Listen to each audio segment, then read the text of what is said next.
గతంలో ఒకసారి ఇదే కాంగ్రెస్ ముఖ్యమంత్రి గౌరవనీయులు రాజశేఖర్ రెడ్డి గారు మతపరమైనటువంటి రిజర్వేషన్లు తెచ్చేందుకు ప్రయత్నం చేస్తే సుప్రీంకోర్టు ఆ రిజర్వేషన్లని కొట్టేసింది. గత అనుభవాలు ఉన్నాయి, రాజ్యాంగం ఇవ్వొద్దని చెప్పింది. అయిన తర్వాత కూడా అజారుద్దీన్ను బీసీ కోటా కింద మంత్రి చేస్తే చెప్పమను ముఖ్యమంత్రి గారిని. నేను మైనార్టీ కోటా కింద అజారుద్దీన్ చేయలేదు, బీసీ కోటా కిందనే అజారుద్దీన్ మంత్రిని చేసినా అని చెప్పమను. అప్పుడు బీసీలు ఏం చేయాలో అప్పుడు బీసీలు నిర్ణయించుకుంటారు. బీసీ సమాజం ఆలోచిస్తుంది ఆ రోజు.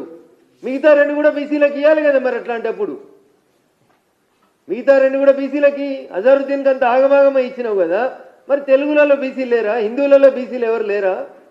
ఒక హిందూ బీసీకి ఇంకా మాట్లాడాలంటే దేశానికి క్యాప్టెన్సీ ఇస్తే పక్క దేశం పాకిస్తాన్ తోటి మ్యాచ్ ఫిక్సింగ్ చేసుకొని ఆరోపణలు ఎదుర్కొన్నటువంటి ఒక వ్యక్తిని హెచ్సిఏ అధ్యక్షునిగా హైదరాబాద్ క్రికెట్ అసోసియేషన్ ఉప్పల్ స్టేడియంలో క్రికెట్ మ్యాచ్ అయితే టికెట్లు అమ్ముకున్నోని తీసుకొచ్చి ఈయన వరల్డ్ కప్ తెచ్చిండని ముఖ్యమంత్రి చెప్తే నేను ఏం మాట్లాడాలండి ఆయన గురించి?